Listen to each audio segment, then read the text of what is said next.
del IBABI o los proyectos de los proyectos europeos de EU5, en el que hoy tendremos una réplica, ¿no?, de cómo se aplicó en Madrid Nuevo Norte. Y también dimos una mirada a qué está pasando en el resto de Europa, cómo se está incluyendo en el resto de Europa este alcance o esta ambición de descarbonizar en todo el ciclo de vida. Terminamos la semana pasada con una pequeña encuesta muy rápida entre todos vosotros, y la pregunta con la que yo me quedo es cuando preguntamos: ¿debería Misión Ciudades incluir el alcance 3 en la descarbonización, en los objetivos de descarbonización? Y fue mayoritariamente sí. Así que si hubierais dicho uno, pues igual el segundo taller no tenía sentido, pero como dijisteis sí, aquí estamos. Vamos a seguir dando un pasito más en esa hoja de ruta para orientar a las ciudades que quieran dar ese paso. Y para ello, hoy vamos a tener un programa. Ana, si puedes compartirlo, porque yo ya no lo tengo, para que lo veamos todos. Es un programa que está partido en 3 partes. Hemos vuelto a llamar a un alumno aventajado, digamos, y hemos unido la buena práctica con la mirada a nuestro entorno un poquito más lejano, el entorno europeo, pero fuera de España. Y hemos invitado a Jean-Christophe Escoto Danielo. Él es arquitecto urbanista y jefe de proyectos en Archicubic, y nos va a contar una renovación, regeneración, revitalización de un barrio completo en las afueras de París, la Grosité Gagarin Trujillo, para inspirarnos y para ver cómo desde un entorno, digamos, estratégico y normativo más avanzado que el español se dan pasos y nos podemos imaginar otro tipo de proyectos. En segundo lugar, vamos a tener una mesa redonda a la que hemos invitado a 3 expertos que están aplicando criterios de descarbonización y sostenibilidad en todo su ciclo de vida, en 3 ámbitos muy distintos. Licinio Alfaro, jefe de Departamentos de Construcción Sostenible del Instituto Técnico de Edificación de Cataluña, el ITEC. Yo creo que es uno de los institutos con más herramientas ya listas para utilizar y ayudar a cualquier agente del sector a descarbonizar en profundidad. A Ignasi Cuñá, que es director de Estrategia y Sostenibilidad del Grupo Construgia, una empresa que en la vida real está desarrollando proyectos de gran ambición, y además fundador de Eco-Intelligent Growth, que muchos conoceréis porque durante años ha sido, pero sigue siendo uno de los referentes en avanzar criterios de sostenibilidad. Y por último, Javier Dorao, responsable de innovación de CREA Madrid Nuevo Norte, un proyecto que también ha incluido entre sus objetivos, y ya nos lo comentaban la semana pasada desde ARUP, esa descarbonización en todo el ciclo de vida. Con ellos tendremos esa discusión de unos 20 minutos y por último tendremos una ventana abierta a la participación de todos, con 3 debates: uno sobre barreras y oportunidades para introducir la descarbonización de todo el ciclo de vida en las ciudades, otro sobre instrumentos y estrategias en el ámbito de las ciudades que podemos utilizar o que necesitamos desarrollar, y por último otro sobre los agentes que son necesarios, quién tiene que hacer qué en estos primeros pasos. Con esto ya he terminado y además dejo introducido a Christophe, pero un último aviso. Ayer enviamos un link porque hay que elegir una de las 3 salas de debate. Si no lo hicisteis ayer a través de un Forms, ahora mi compañera Ana, ¿lo has puesto en el o prefieres que lo introduzca en el chat? Vale, pues en el chat vais diciendo nombre y a qué debate os queréis unir, ¿vale? ¿A cuál de los 3? Porque no va a poder ser a los 3. Y sé que es una faena no estar en los 3, pero los grabaremos para compartirlos entre los asistentes para que veáis lo que se ha debatido, y dejaremos el tablero de Miro abierto un tiempo para que podáis mirar comentarios o podáis añadir algunos. Pero es que las sesiones de hora y media no dan mucho de sí. Y como ya me estoy pasando, le dejo la palabra a Jean-Christophe para que nos cuente la experiencia del barrio. ¿Puedes compartir tú, Jean-Christophe, o quieres que...? Sí, buenos días. Sí, puedo compartir yo, no hay problema. Bueno, ¿me Vale. oyen? ¿Sí? Sí, te oímos. Puedo compartir, pero no tengo permiso para compartir. No sé si me tienes que dejar permiso para hacerlo. porque veo que solo los organizadores pueden.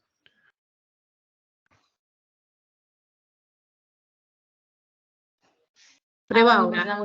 Ahora sí voy. Ventana, está. Entonces, buenos días. Sí, hoy os vamos a presentar un proyecto en las afueras de París, en Ivry-sur-Seine, que es colindante con París al sur. Y es un proyecto que empezamos ya a principios del 2017. Y bueno, os vamos a presentar esto. Es un proyecto que, como todos los proyectos con los cuales trabajamos en el despacho, se basa en lo que llamamos la escala 1 corazón, que básicamente es una escala que dice esta voluntad de tomar en cuenta el máximo de entorno y sobre todo de entender que hoy la escala ya no es la de un proyecto arquitectónico u urbano, sino que es una escala global, planetaria, y que cualquier cosa que podamos hacer aquí tiene un impacto global. El entorno es este perímetro blanco que vemos aquí, que está al lado de unas vías de tren que conectan directamente a París. París está de este lado. Es un entorno entonces construido en el centro de la ciudad. Aquí está el ayuntamiento. Es un entorno que ya tiene cosas, o ya tenía cuando llegamos, pero que igualmente tenía espacios vacíos y que eran ya bastante salvajes, pero verdes.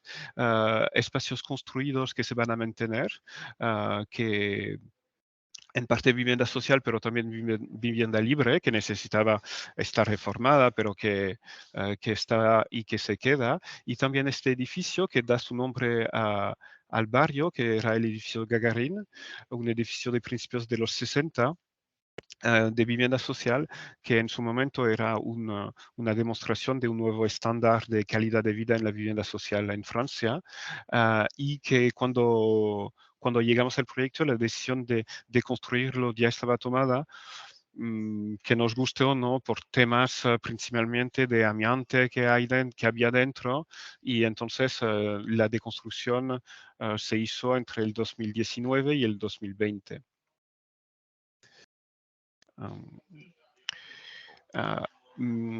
Solo para volver aquí, o sea, para explicar, intentamos poner en marcha un montón de principios, pero 3 principios básicos y también un modo de acción. Uno de los primeros de estos principios es poner en marcha un urbanismo solidario que trabaje con los demás, y de no solo pensar en nosotros, sino de pensar global y de pensar para los demás, que al final son los demás que van a usar el barrio. Y para esto hemos puesto en marcha todo un proceso de participación y de co-creación, entre otro basado en lo que llamamos los tú a tú, que es una herramienta que desarrollamos con un sociólogo que nos suele acompañar, Michael Silly de Villebrid, y nos reunimos con habitantes, con asociaciones, con servicios técnicos de la ciudad, con grupos de habitantes después, de forma individual y en grupo, en talleres temáticos. Al final, esto es algo que empezó desde los primeros meses para hacer el análisis, pero que se prolonga en el tiempo. Hemos conocido unas 250 personas, más o menos. Hemos hecho también paseos urbanos dentro de la ciudad para ver con los habitantes el barrio y sus preocupaciones. Y es un proceso que sigue en marcha. Por ejemplo, la semana pasada estábamos ahí y estábamos presentando a los habitantes en un proyecto que de nuevo empezó a principios del 2017 y cuyo master plan se definió en el 2018. Estamos presentándoles unos ajustes, unos cambios en las volumetrías y en la repartición programática que se hicieron después de unos 5 o 6 talleres que se hicieron con grupos de habitantes que viven justo al lado del barrio que se va a hacer. Entonces, sobre un proyecto ya desarrollado, volver a ir hacia los habitantes, hablar con ellos, enseñárselos y volver a hacer correcciones, ajustes para que funcione mejor. Esta es una de las imágenes de lo que queremos hacer, o sea, es una ciudad, entonces la agricultura estará presente por todas partes y esto es un corazón de manzana de pequeña escala en la cual podemos ver agricultura en el suelo, en tierra plena. Lo habrá también encima de algunos parkings y también, como se puede ver o intuir más bien, en todas las cubiertas. Otro principio que pusimos en marcha es el de la economía circular y solidaria, y esto, uno de los momentos claves hasta ahora de este proceso fue la deconstrucción de este edificio Gagarin, que era un edificio muy grande de 13 plantas y se deconstruyó para no derruirlo, sino aprovechar lo que tenía. Entonces, todo lo que era obra, es decir, hormigón, pero también el yeso, se consiguió sacar para reutilizar y todo lo que se pudo utilizar de equipamientos que había. Radiadores, puertas, bloques de chimeneas, y todas estas cosas fueron en dos plataformas distintas, una que se ocupa de hormigones reciclados, ladrillo, cosas así para poner en cimentaciones, en hormigones descarbonizados, etcétera, y otra que se dedica a vender online puertas y cosas así a quien quiera comprarles para operaciones grandes o para particulares también. Um, Esto es para explicar un poco toda la historia del barrio. Entonces, el edificio principal se llama Gagarin y fue inaugurado, me parece, en el 61, pero en el 63 Yuri Gagarin mismo vino, hizo una visita. La ciudad es una ciudad comunista y lo era y lo sigue siendo. Entonces, hacía parte de esta imagen, ¿no? Pero en los 60 era algo súper impactante y vino y plantó un árbol que desafortunadamente ya no existe. Se murió, se reemplazó, se sustituyó y murió otra vez. Y la otra imagen es del señor Trujillo, que es la otra parte del nombre.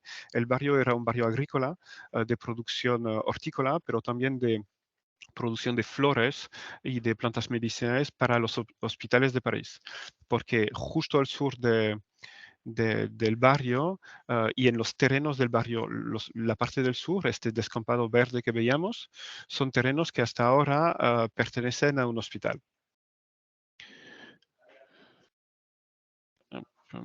Si pasamos, el otro principio es este del paisaje como infraestructura, es decir, cómo partir desde el paisaje, desde la trama verde, la trama azul también, desde la fauna también, y para crear un espacio público que nos sirva de base y también un sistema de paisaje, en este caso apoyado en la agricultura. Y entonces, como se puede ver en este pequeño plano, pues toda la imagen del barrio es verde porque hay muchísimo espacio público que está muy plantado. Hay unos 1000 árboles más o menos que se van a introducir. Espacios públicos anchos y apoyados de verde, pero también todos los corazones de manzanas 100% dedicados a la agricultura urbana, profesional, y todas las cubiertas también. Esta es otra imagen de un corazón de manzana, pero en una zona mucho más densa, con edificios más altos, con edificios de oficinas también, y siempre esta idea de introducir igualmente agricultura. Y en esta imagen se puede ver también que en esta idea de reuso y sobre todo de intentar educar y explicar a la población la importancia, ¿no?, de la economía circular, todos los zócalos de todos los edificios estarán hechos de gaviones de hormigón reciclado para demostrar y habituar a una nueva imagen, una nueva estética de los proyectos urbanos y arquitecturales. Am, y a nivel de acciones que se tomaron, una de las más importantes fue la de urbanismo transitorio. cómo se acompaña el proyecto, cómo se involucran los habitantes y cómo se trabaja con ellos en un proceso muy largo, porque hacer un barrio es un proceso de 15, 20 años. Y hay gente que vive al lado, hay gente que vive dentro, y cómo se explica un cambio radical en un barrio y cómo se acompaña para que haya menos problemas posibles, porque al final vivir en el centro de unas obras no es una cosa perfectamente confortable, ¿no? O agradable. Entonces, uno de los procesos de urbanismo transitorio fue un acompañamiento cultural. Hubo varias acciones y van a seguir. Una fue un museo temporal en toda una caja de escaleras del edificio Gagarin antes de su deconstrucción, cuando ya no vivía nadie, pero que todavía no había empezado la deconstrucción. Entonces, es lo que se puede ver por aquí, o unas cuantas obras de arte que se hicieron. Se hicieron también carteles con imágenes de habitantes. Se creó un libro para recoger estas cosas. También en paralelo hubo películas que se rodaron, un cortometraje y después un largo que fue presentado en Cannes, que se llama Gagarin, que es la historia ficticia, pero muy ligada al territorio y al edificio de un niño uh, que ama su barrio por mucho que esté deteriorado, ¿no? Pero es algo que que sigue vivo este proceso artístico, y ahora se está buscando artistas para trabajar durante 3 años en el barrio, en el vínculo entre renovación urbana e introducción del verde y la naturaleza en la ciudad. También otra acción de urbanismo transitorio fue el poner un vivero temporal que se instaló encima de la huella de lo que era el edificio Gagarin en su momento, y donde se plantaron unos 270 árboles que están creciendo desde hace 2 años y que después estarán puestos dentro de todo el proyecto urbano.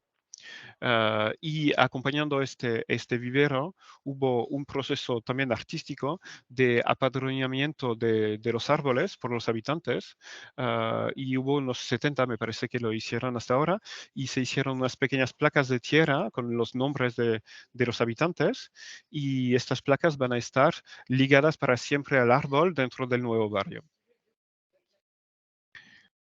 Y por último, va a haber una última acción de urbanismo transitorio ligada al reempleo de materiales, en particular de materiales del edificio Gagarin, que se guardaron para poder hacer un invernadero público que va a servir tanto de casa del proyecto como de punto de intercambio entre profesionales de la agricultura y habitantes, y también de demostración del reempleo en los proyectos urbanos.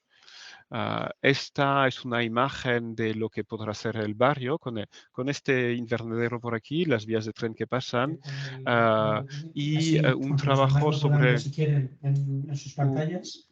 un trabajo en el suelo del espacio público, en las zonas donde antes había el edificio Gagarin, que estaba construido entre otras cosas con ladrillos rojos, pues un trabajo memorial en el suelo que además va a recoger las formas de los muros de los espacios comunes de la planta baja que se van a reflejar en el espacio público futuro.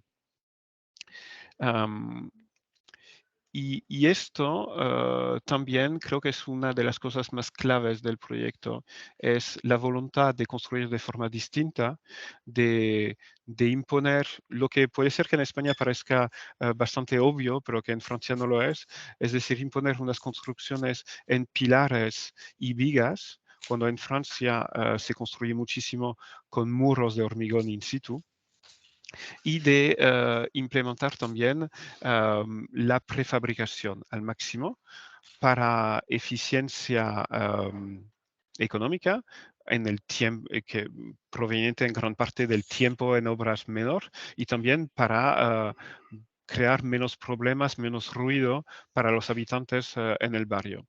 Y esto es clave en el proyecto, pero también creo que es una de las mejores formas de explicar lo que es distinto en Francia en el proceso de renovación urbana. Es decir, que es un proceso en el cual el urbanista está involucrado durante muchísimo tiempo.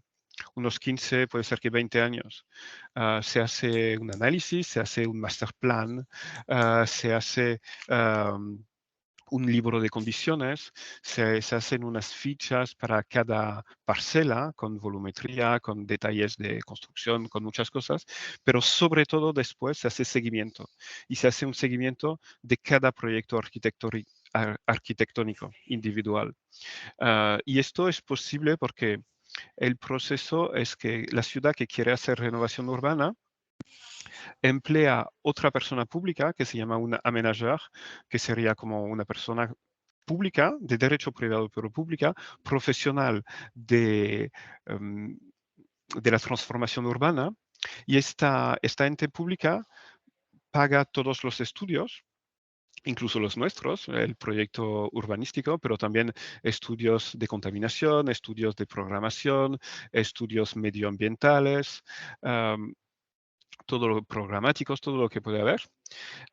Y después pagará los espacios públicos y los equipamientos públicos necesarios al barrio. Y todo esto lo financian con la venta de los solares, de las parcelas. Entonces se hacen propietarios de esas parcelas y las venden.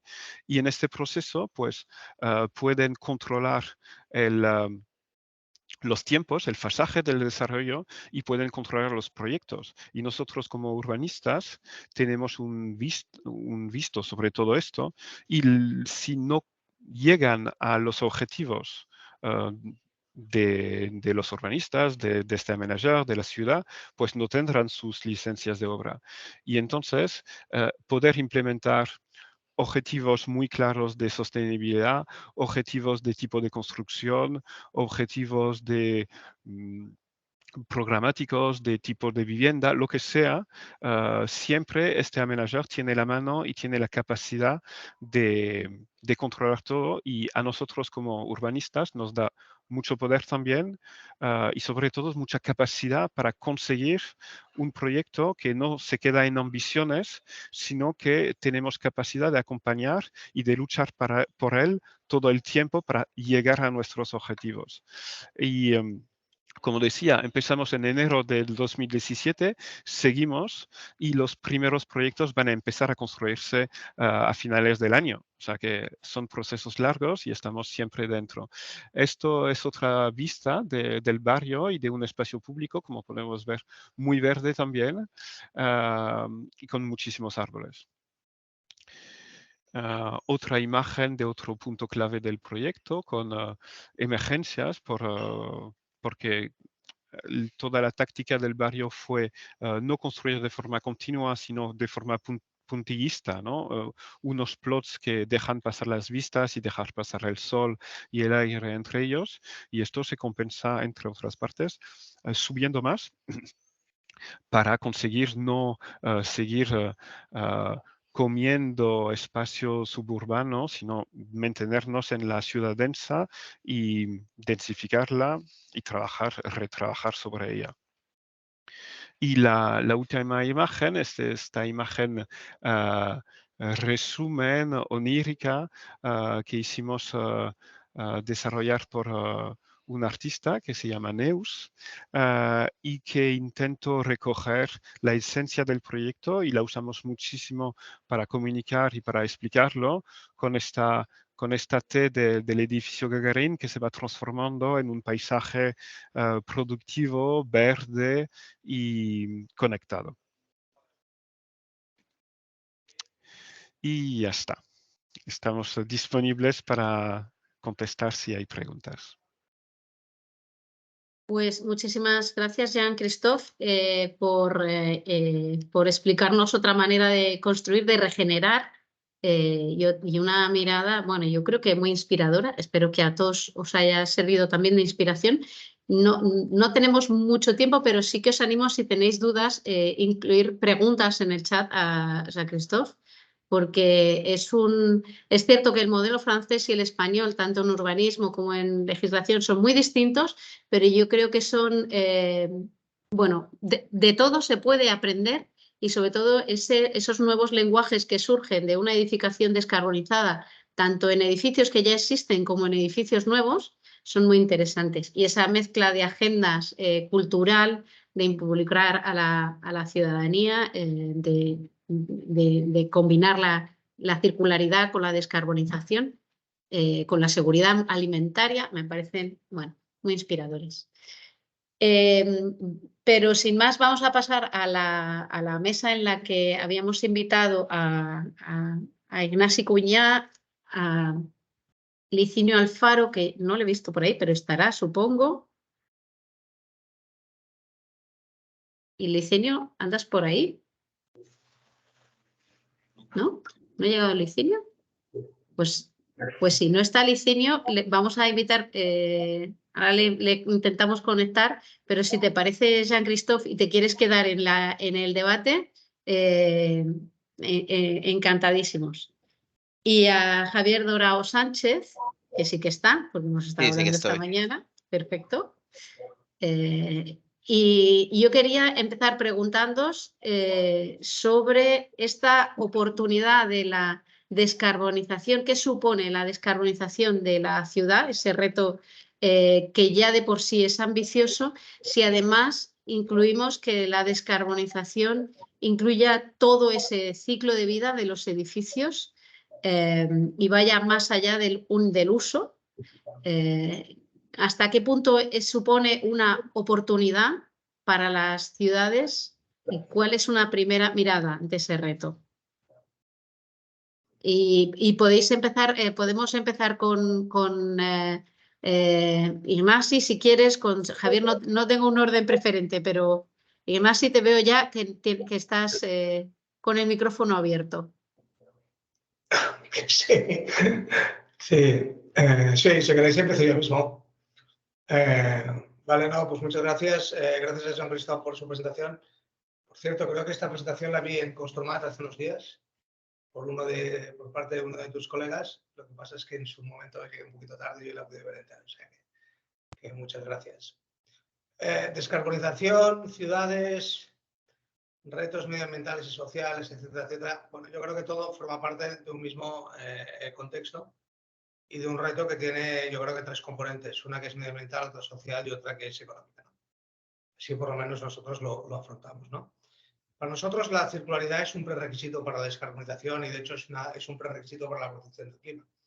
Si esto lo ligamos, por ejemplo, con cómo se ha estructurado el tema de la taxonomía europea, como sabéis, hay 2 apartados, 2 capítulos relacionados con el cambio climático, uno relacionado a la circularidad, otro relacionado a la protección de los ecosistemas marinos y otro relacionado a la contaminación y otro relacionado con los ecosistemas, digamos, terrestres y en la gestión de las comunidades. Eso mismo yo creo que se puede aplicar en un entorno de ciudad. O sea, se puede pasar perfectamente a la escala de ciudad y digamos, si los retos son exactamente los mismos, digamos, con una cadena, con un scope 3 o con un alcance 3, antes comentabas, Dolores, el tema del alcance 3, que en nuestra opinión, justamente las ciudades aportan algo que, digamos, que puede ser muy beneficioso, que es la posibilidad de realmente implementar la minería urbana a una escala de ciudad o de área metropolitana. Quizás de ciudad a veces no sea del todo posible, pero sí de área metropolitana, ¿no? Es una densificación que no solamente tiene que ver con la densificación de personas y de servicios, sino con una aportación de los servicios adicionales que tienen que ver con la gestión de esos recursos, renovables y no renovables, que en el ámbito de la ciudad se deben quedar en esa corona física en la medida de lo posible, ¿no? ¿Por qué? Porque al final, para nosotros, la parte fundamental que aporta la circularidad a la descarbonización tiene que ver con el uso de materias primas, por tanto, extracción. Si estuviéramos con un alcance de ciclo de vida, se sería pues en la 1 a 3, fundamentalmente que es la extracción de materias primas, y luego tiene que ver con el final de vida o final de uso de esas infraestructuras, ¿no? Esos dos mezclados con el módulo D como estrategia, digamos, de circularidad y de reposición de recursos, justamente para evitar la necesidad de extracción de nuevas materias primas vírgenes y, por tanto, para permitir el desacoplar la actividad urbanística, el desarrollo urbanístico de la, digamos, de la degradación o del consumo de recursos no renovables, pues en el caso de la ciudad, a mí me parece que es el entorno ideal, ¿no? Por un tema digamos, de cantidad de información que hay dentro de la ciudad, ¿no? Y para mí el motor fundamental, si hablamos de descarbonización, pues hablamos normalmente del ciclo del carbono. Nosotros el carbono lo entendemos como material o materia, cuando el carbono es un elemento constituyente y por tanto es vida. Nosotros decimos que el carbono no es el enemigo.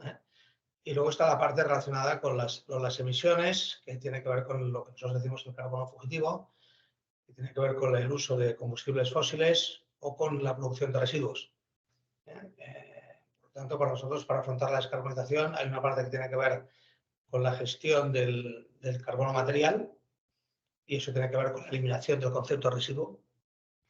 Antes veía el planteamiento del hormigón de cáñamo, ¿no? Me gustaría conocer un poquito más el producto, porque justamente para mí, de las claves del replanteamiento, a veces el stock de lo construido tiene un problema de caracterización y de homologación de material para nuevos usos o para usos equivalentes. Eso, por cierto, en Francia está bastante regulado, si tengo entendido. Y es uno de los problemas por la reutilización de lo que es el stock existente, ¿no? La falta de información sobre el stock existente, especialmente relativa a prestaciones y a muchos temas relacionados con la toxicidad y la salud de los materiales, ¿no? Pero para todo aquello que se vuelve a construir, pues, bueno, ese aspecto nos parece fundamental, ¿no? El dotar de información y el asegurarnos que la descarbonización además se puede realizar en el tiempo. Cada ciclo de uso de un nuevo sistema asociado a un edificio, a una infraestructura construida, puede plantear una descarbonización que es gradual, y que además también puede permitir, pues, reducir un poquito, por ejemplo, la parte de compensación. Ahora es un tema especialmente controvertido, pero forma parte también de la ecuación, ¿no?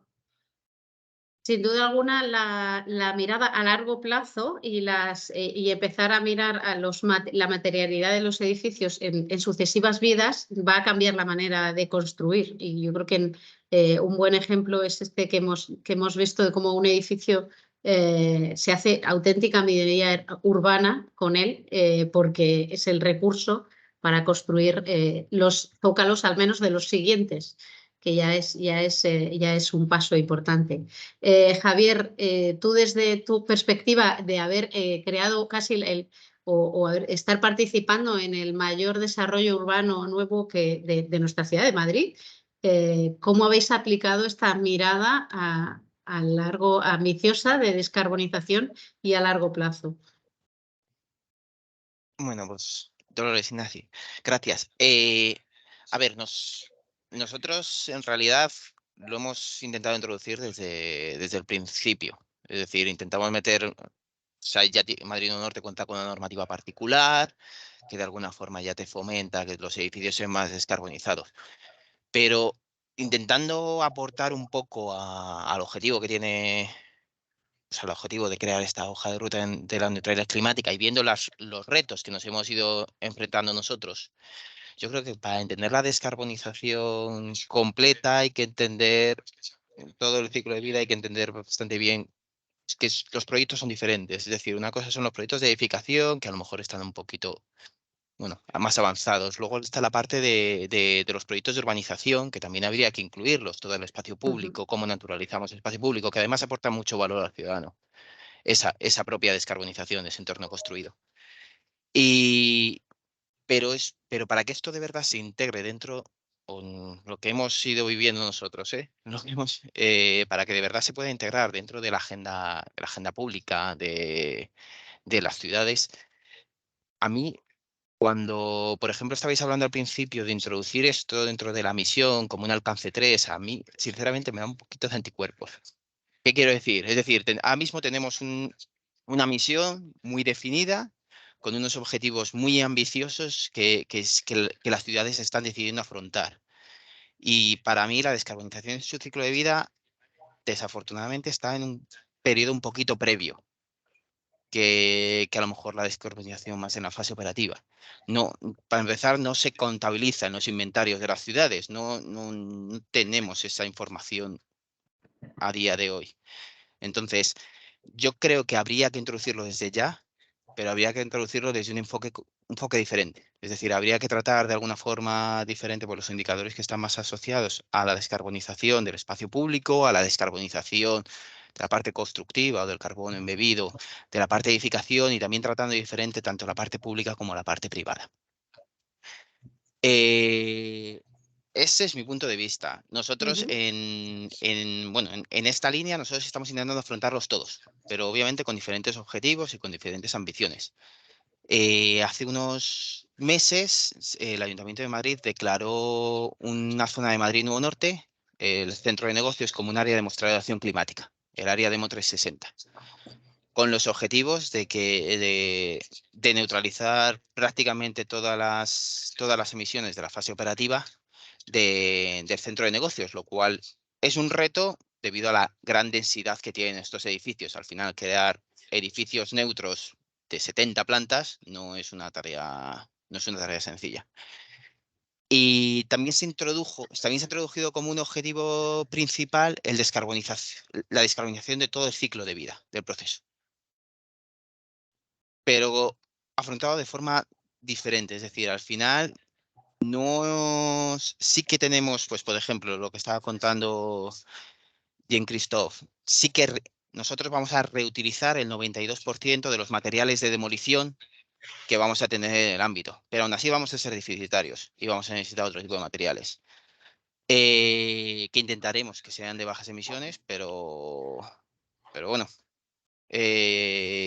vamos viendo cómo vamos integrando los diferentes proyectos en los diferentes proyectos de urbanización.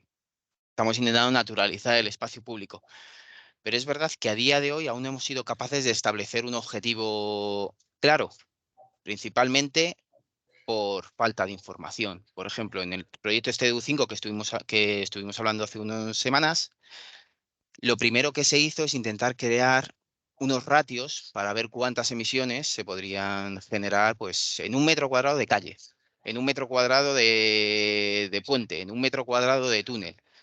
Y las conclusiones fueron que los ratios que dábamos no eran lo suficientemente válidos, como ya puede ser en la parte de la edificación, como para crear de verdad un baseline de trabajo. Entonces, yo simplemente creo que para que esto hay que empezar a introducirlo desde ya, tanto en la parte pública como en la parte privada. Luego veremos, pero que hay que introducir tanto obligaciones como bonificaciones, entiendo, porque está en otro punto para desarrollar la industria. Y creo que se tendría que tratar de alguna forma, de forma diferenciada. Nosotros, por ejemplo, en la misión se ha introducido los objetivos de forma muy clara de la parte operativa y se ha introducido que vamos a trabajar en descarbonizar toda la parte constructiva. Pero no se han podido introducir, no hemos sido capaces a día de hoy de introducir los objetivos. Espero que en unos años se pueda. Y lo mismo nos ha pasado en el área demostradora y en realidad estamos generando esa información, pero creo que están en estados diferentes y que hay que ser capaces de tratarlos de forma diferenciada para que las administraciones se puedan comprometer a esos objetivos. Efectivamente, estamos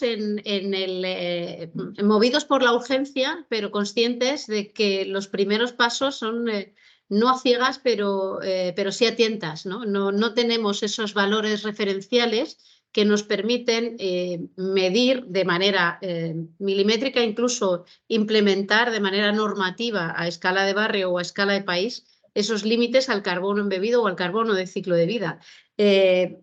Totalmente conscientes de eso, esta hoja de ruta no pretende más que lo que acabas de decir, arrancar desde ya, porque sea, cuando se diga ya, necesitará un tiempo de coger valores, de coger referencias.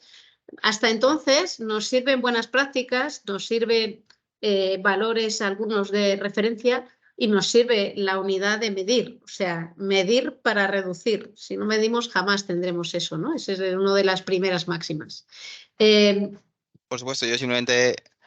Sí. Nosotros en todos los proyectos de urbanización hemos exigido que se tenga que hacer análisis de ciclo de vida, obviamente, desde las fases de diseño básico, y ahora estamos empezando a generar esos datos y ahora empezamos a tener esos primeros datos del espacio público y nuestro objetivo luego es ponerlos a disposición para que cuando llegue otro proyecto de urbanización tenga esos datos de referencia que nosotros no hemos sido capaces de encontrar en la información pública. Yo creo que ya está por aquí Licinio, de alguna manera, y en esto de medir, Licinio, ¿has aparecido? ¿Estás por ahí? Yo veo el nombre, pero no te oigo. No. Bueno, pues... ¿Es Licinio o Leticia? No, es Licinio Alfaro y yo le veo ahí el nombre. Hola. ¿Sí? Ahora. Vale, lo he Te habías conseguido. escondido. Bien. Estaba aquí, no sé si me veíais o no, con la cámara encendida, pero el micro parecía que no funcionaba. Bueno, estamos en este debate de cómo podemos avanzar más rápidamente hacia esa descarbonización en todo el ciclo de vida y conscientes de que vamos un poco a tientas porque estamos en primeras fases. Hemos visto este primer ejemplo de Francia que está más avanzado en cuanto a normativa y a marco reglamentario, digamos. Pero aquí en España ya podemos dar esos primeros pasos y necesitamos instrumentos. Instrumentos que podemos encontrar en un marco europeo o en marco español. Entonces, quería tu input sobre esto. Y instrumentos que nos sirvan a escala de ciudad. A ver, ¿por dónde empiezo? El caso es que nosotros ya llevamos bastantes años trabajando teniendo estos datos, ¿no? Pero los datos no son del ITEC, son de nuestros clientes y de alguna manera tendríamos que hacer la presión suficiente para que ellos los pudieran liberar. Por ejemplo, el Ayuntamiento de Barcelona ganó el Premio Sostenibilidad en la reciente Congreso de Construmat precisamente por la aplicación de los criterios de sostenibilidad y de cálculo de huella de carbono en sus licitaciones públicas. Una licitación donde daban 25 puntos a la parte de sostenibilidad, a las emisiones de carbono, y 8 o 9 puntos a la parte económica. Esto ya está pasando, y esto hace ya 3 años, es decir, que todos esos datos ya los tenemos, o podríamos decir ya los tienen ellos, y nosotros no podemos utilizarlos, ¿no? Es decir, obviamente tienen que ser ellos quienes los publiquen. Sí que podemos hablar de franjas de emisiones de CO2. Tenemos esos datos no solo con el Ayuntamiento de Barcelona, nosotros trabajamos con muchas instituciones públicas, no solo en Cataluña, en Sevilla, Madrid también, que nos permiten tener el dato calculado al tornillo, es decir, al tornillo. Os pongo otro ejemplo. Toda esta información es pública. El Ayuntamiento de Viladecans ha lanzado la primera licitación pública en España, incorporando todas las fases del ciclo de vida: fabricación, construcción, uso y final de vida. Y ahora ya en una urbanización pública, en la rambla principal del Ayuntamiento de Viladecans, es un ayuntamiento muy grande, y la licitación ya se ha lanzado, ya se lanzó en fase de proyecto, se ha lanzado en fase de obra, y tanto las constructoras como los proyectistas han tenido que calcular todo esto a un coste enorme, porque ya os puedo decir que ni las constructoras ni los proyectistas tienen la cultura necesaria para dar respuesta a este nivel, a nivel del tornillo. Pero hay que diferenciar entre las capacidades que debemos solucionarlas a través de formación a los despachos, a las ingenierías, a las constructoras, a las promotoras, por tanto, hay solución. Y luego las capacidades tecnológicas de poder realizar ese cálculo, es decir, ese cálculo lo estamos haciendo ya, a día de hoy. Obviamente lo estamos haciendo no con nuestro software, es decir, con cualquier software de análisis de ciclo de vida se podría realizar ese cálculo, sino con nuestra base de datos. ese es el kit de la cuestión. La estructura de nuestra base de datos es lo que ha permitido empezar a caminar y tirar para adelante todo esto, porque está el tornillo, porque están no solo los materiales y los procesos. Entonces, hay diferentes, yo creo que hay que diferenciar. Está la voluntad política, por supuesto, que no sé si políticos, lo siento porque no me he podido apuntar antes, pero están con otras discusiones sobre la mesa, por desgracia. Pero encontramos podríamos decir, a las personas dentro de esas entidades públicas que son, gracias a ellas, exclusivamente a ellas, las que están desarrollando todas estas licitaciones públicas. Es decir, cuando encontramos gente que cree, todo esto funciona y es posible. O sea, y fuera de Cataluña también. Es decir, el IOBE está haciendo unas licitaciones públicas espectaculares, incorporando también el análisis de ciclo de vida calculado de forma tremendamente detallada. Pero la realidad actual es que primero hay miedo, ¿de acuerdo? El miedo invade a todas las administraciones públicas porque no saben cómo incorporarlo, por desconocimiento, ¿de acuerdo? Volvemos otra vez al desconocimiento. Y solo si le quitamos ese miedo a esas administraciones públicas, si les enseñamos ejemplos, si les explicamos cómo hacerlo, nosotros que sabemos, y les explicamos maneras de llevar a cabo esto, podremos sobrepasar ese miedo de las personas que deberían, porque tienen la obligación, es decir, no todos estos administraciones, tanto a nivel municipal como a nivel autonómico, ya deben de hacer acciones para poder incorporar las emisiones de carbono en el ciclo de vida, ¿no? Y yo creo que nuestro papel es quitarles ese miedo. Y para mí, mi experiencia es la de enseñarles ejemplos, de toda tipología. Hay ejemplos de edificación, hay ejemplos de obra civil, hay ejemplos de urbanización, calculados, ya os digo, al milímetro. Al milímetro. Por tanto, no es un problema de tecnología, no es un problema de que no sepamos hacerlo. Yo creo que cualquiera de los que estamos aquí sabemos hacerlo. Es un problema de conocimiento del resto. Es decir, todos los que no están en esta sala, pues les falta tener las herramientas necesarias. Y yo creo que esa hoja de ruta tiene que empezar por ser ejemplar a la hora de decir, oye, que ya vais tarde y hay otras entidades que ya lo están haciendo. Ujú. No quiero enrollarme, pero No, ahora si no, queréis bajamos está el nivel bien, de profundidad. está bien saber que es posible y que es viable y que ya hay gente la semana pasada, o sea, en el anterior taller ya vimos el ejemplo también del área metropolitana de Barcelona, o sea, sí que hay pequeños ejemplos, igual no lo suficientemente extendidos, también tenemos que tener en cuenta que como que todos los procesos en otros países se han ido produciendo a nivel nacional y luego han ido capilarizando a las ciudades. Aquí estamos diciendo no queda tiempo, hagámoslo de abajo arriba, que también funcionará. Y las ciudades pueden tomar Bueno, ese, a puesto que ver, tienen herramientas. hace un mes salió una licitación pública del Ministerio para precisamente esto.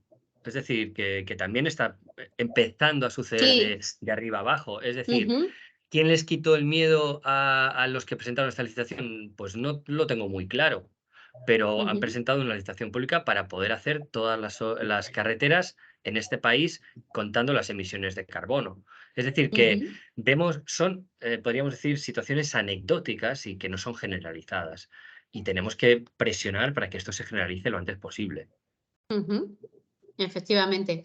Bueno, no sé si Jean-Christophe, ya te he dicho que te quedarás con nosotros para esta charla. Si quieres añadir qué herramientas se han desarrollado en Francia en este sentido y en las que se ha apoyado vuestro proyecto. Vale, es verdad y coincido en que saber desde dónde salimos, desde dónde empezamos y cuánto cuesta en carbono un proyecto o una ausencia de proyecto, un proyecto como se hacían antes, es muy difícil. Y lo vemos porque en este proyecto en concreto, pero en otros, se hacen estudios para saber y las conclusiones existen, pero no hay con qué comparar para saber si estamos haciendo bien o mal o si podríamos hacer mucho mejor. Esto está clarísimo que es una gran dificultad, aunque solo sea de armonizar las herramientas para que si no se pueda comparar con ayer, se pueda comparar entre proyectos de hoy y saber cómo funcionan, ya para tener como unos criterios iguales. Y esta es una gran dificultad.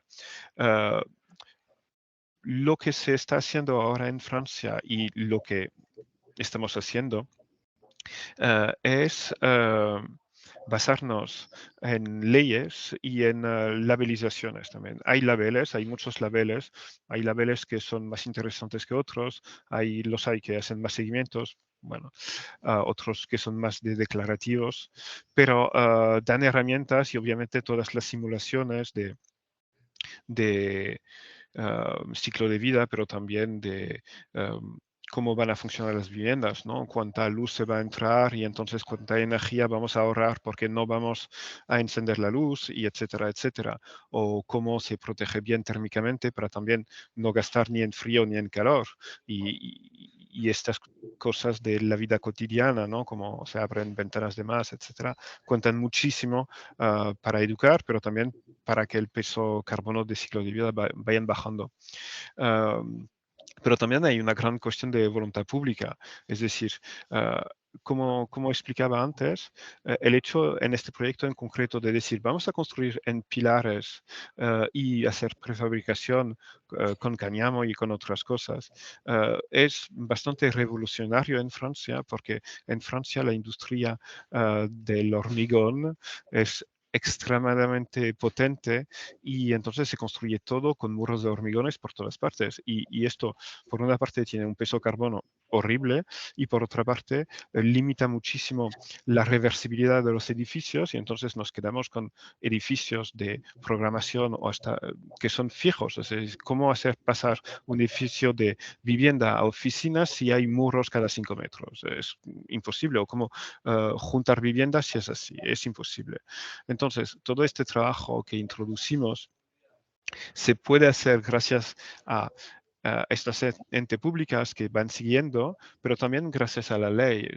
Hay una ley, a la antigua ley térmica se le acaba de sustituir una ley que es medioambiental y que impone muchos criterios. Y, por ejemplo, unas formas de conseguir los objetivos que dan a nivel de construcción pasan por construcción en madera, pasan por construir en pilares y rellenar, porque si no, no se consigue.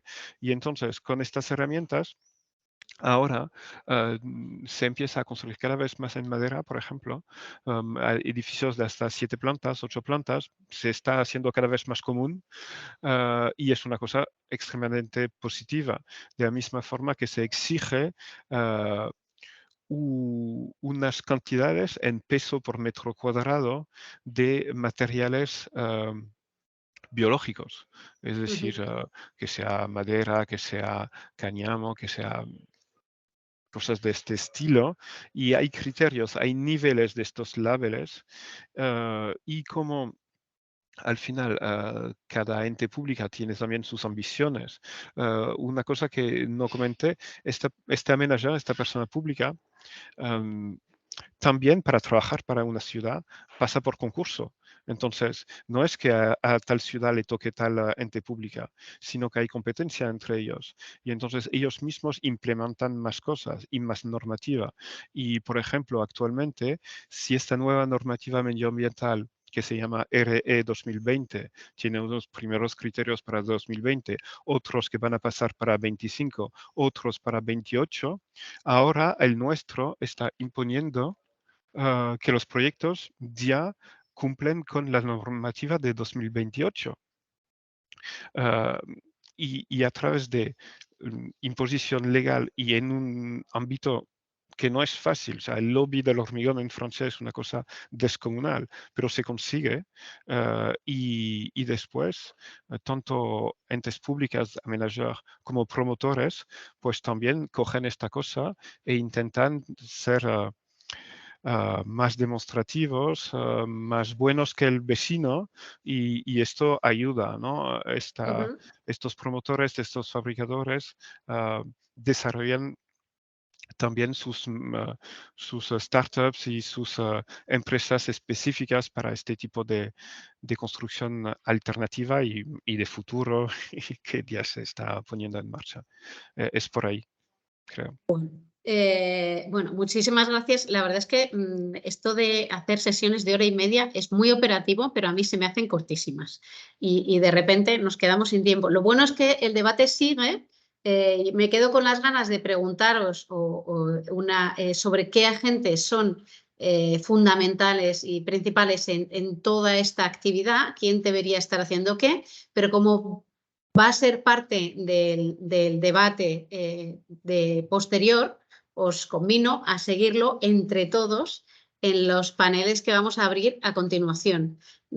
Para vuestra información, habréis elegido una de las salas, si no, se os asignará aleatoriamente, pero ahora vamos a abrir 3 salas, cada una de ellas tendrá ese debate, el primero sobre la oportunidad y las barreras que nos encontramos para introducir esto en la misión ciudades o en la descarbonización de las ciudades, el segundo sobre las estrategias e instrumentos que están disponibles o que tendríamos que desarrollar.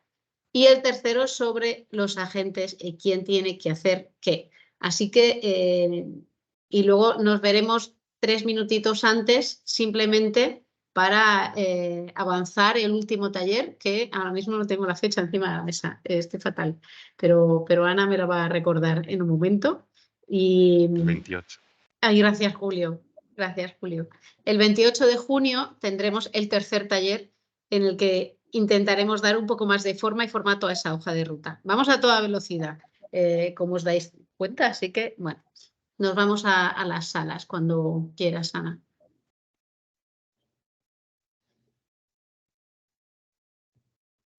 Unirse a sala, eso es eso, ¿no? Aparece arriba un letrerito que pone unirse a sala. Allá me voy.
Ah, no. ¡Uf! ¡Qué mareo! Pero ¿dónde está todo el mundo? Se cortó de golpe.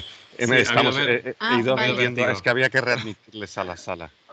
Vale, vale. Ay, hola, perdonad, no sé si se me ha cortado.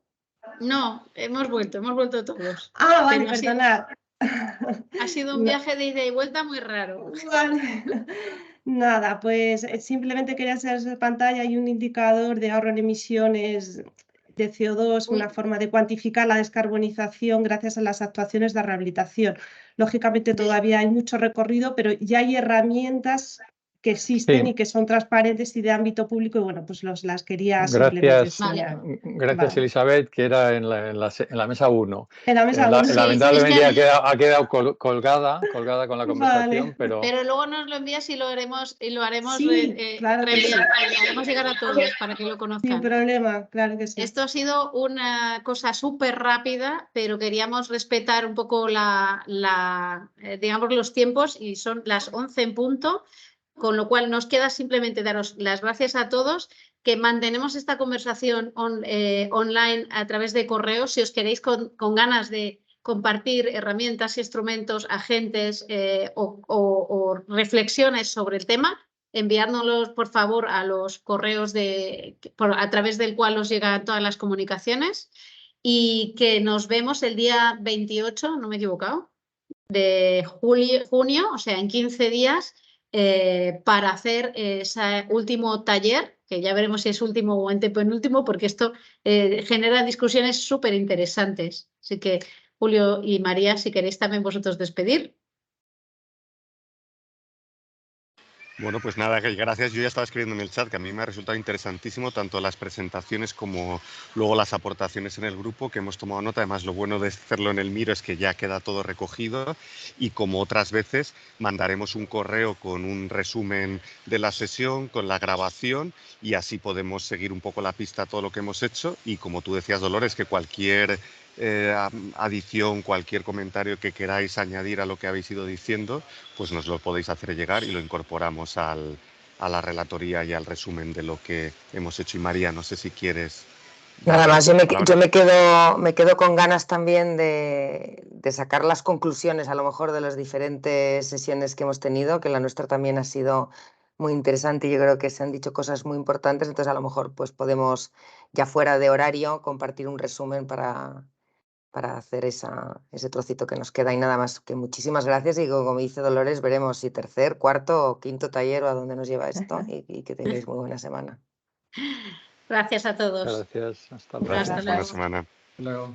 Sí, Gracias, también podéis hasta luego. dejar los comentarios Gracias. del tipo de sesión, ¿eh? Si queréis dejar comentarios de os ha gustado o no os ha gustado, eso siempre Gracias. vale. Hasta luego. Venga, Ha sido gracias, corto, ha sido corto, hasta Lolo.